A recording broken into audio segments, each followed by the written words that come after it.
Hello সবাই, অনেক দিন আসলে কোথাও ঘুরতে যাওয়া হয় না।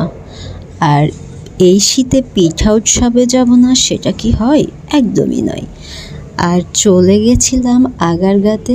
আর আগারগাঁ এত সুন্দর একটা পিঠা উৎসব হচ্ছে, না দেখলে বুঝতেই পারবেন না। এটা হচ্ছে বিমান বাহিনী জাদুঘরের মধ্যে হয়েছিল এই পিঠা উৎসবটা।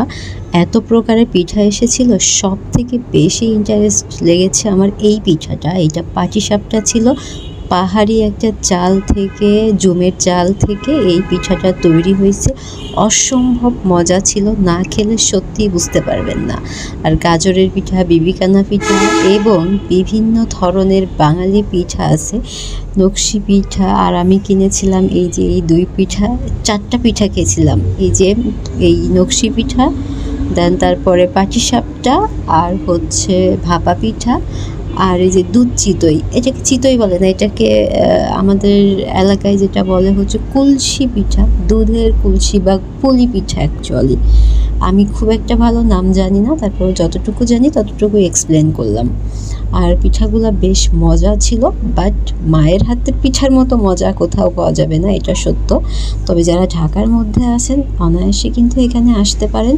আর একটা কথা, এসেও যদি বা লাভ নাই, কারণ 20 তারিখ থেকে 25 তারিখে হয়েছিল আর আমি 24 তারিখে গেছিলাম। ভিডিওটা আজকে আপলোড করতেছি, কিছু মনে করবেন না। ও এর মধ্যে কিন্তু আরেকটা জিনিস আছে, বাচ্চাদের সাথে নিয়ে ঘোরার মতো প্লেস আছে, যেখানে বাচ্চাদেরকে সাথে নিয়ে সুন্দরভাবে এখানে ঘুরতে পারবেন। অনেক রাইড আছে, বাচ্চারা চড়তে পারে, এখানে বাবা মারাও যেতে পারে। ট্রেন আছে, এখানে ট্রেনে চড়তে পারেন বড়রা।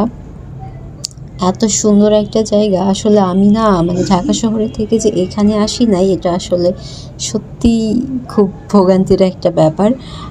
আর পথ চলতে চলতে আসলে এখানে চলে আসে। এটা হচ্ছে আগারগাঁ মেট্রো রেলের একদম পাশে। মেট্রো রেলের মানে কী বলে এটাকে, মানে অনায়াসে কিন্তু এখানে চলে আসতে পারবেন, কোনো ধরনের প্রবলেম নাই। একদম টিকিট কেটে 50 টাকা চলে আসবেন সপরিবারে, খুব ভালো লাগবে এবং খুব আনন্দ করবে সবাই মিলে।